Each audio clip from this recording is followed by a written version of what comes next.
Can you imagine over 70,000 people in one stadium, all dressed in outfits from Taylor Swift's different musical eras throughout her 17-year-long career, eagerly waiting for her to perform a 3.5-hour-long concert?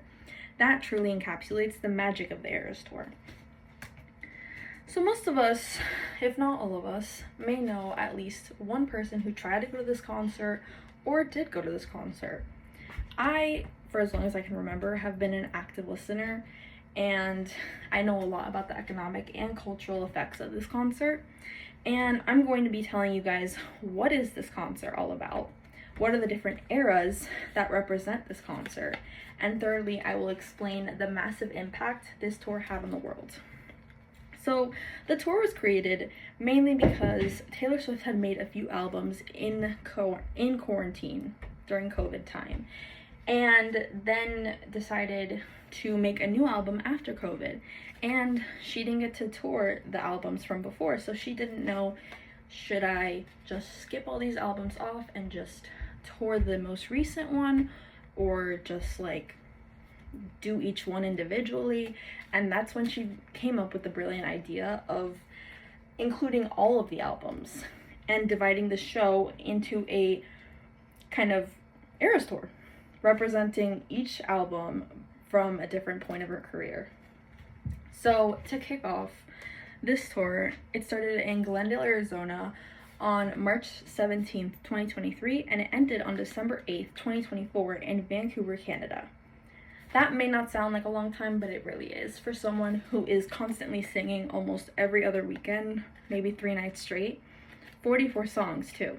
And you may not think that that is a lot, but just think how long is a song. And also think about how some of her songs are 10 minutes long. So it is very tiring. Each concert was over 3 hours long. So it also included different surprise songs, fan interactions, and much more to make the show unique. It came out in various different outfits. She would come out for each era, and guessing what color, dress, bodysuit, whatever it was that she was wearing, added a touch of excitement for the fans.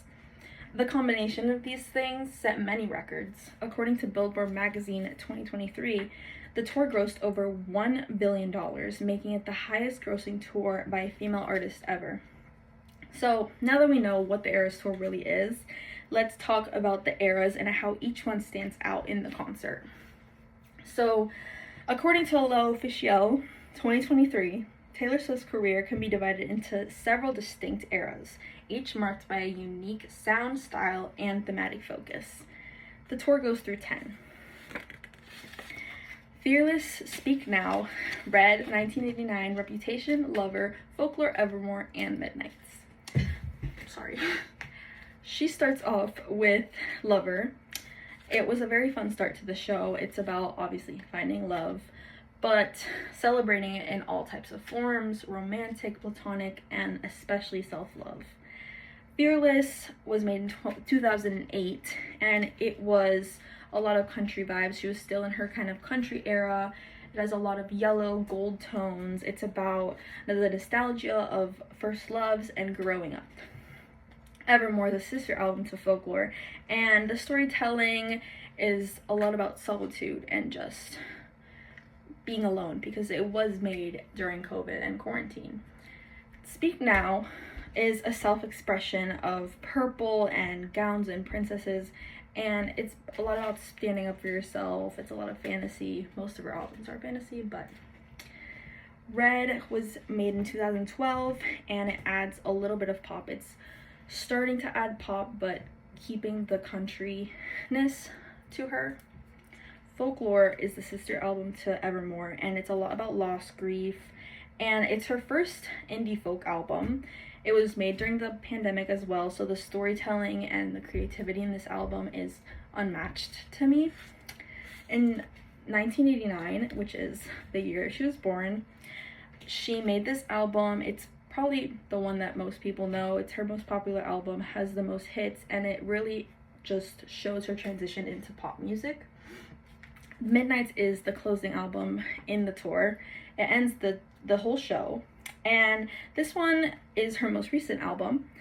It is a lot about anxiety and just kind of mysterious type of vibes, but still ended with like an upbeat sort of vibe to the concert. And Reputation, my personal favorite, was a bold, defiant clapback at media drama and a bit of betrayal. It leans into her kind of villain persona while still storytelling somewhat of a love story. So now that we know all these eras, we can now explore the massive impact that this tour made on the world. According to Time 2023, analysts estimate that the Eras Tour will likely surpass the $1 billion mark next March, which was 2024, while Taylor Swift is touring internationally. It ended up not just crossing the $1 billion mark, but it ended up getting to the $2 billion mark.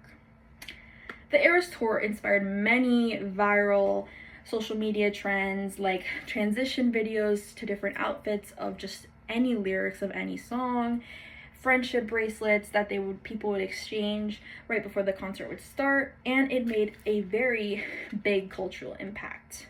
It redefined what a modern concert can be, and it set new standards for live music experience and experiencing other artists and inspiring them to do basically the same thing, but sometimes somewhat of the same thing.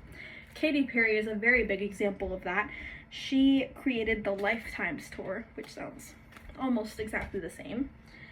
BTS also did this, Beyonce and Lady Gaga, which are just a few examples. They also made an Eras Tour movie, which came to theaters and then went to Disney Plus and made $92.8 million opening weekend. So we covered what the Eras Tour is, each era in detail, and explored the great impact it had globally. We see that the Eras Tour isn't just a concert. It's truly so much more than that. And one thing is clear. The Eras Tour has not just changed Taylor Swift's career. It has changed the entire landscape of music and pop culture for the better. Thank you.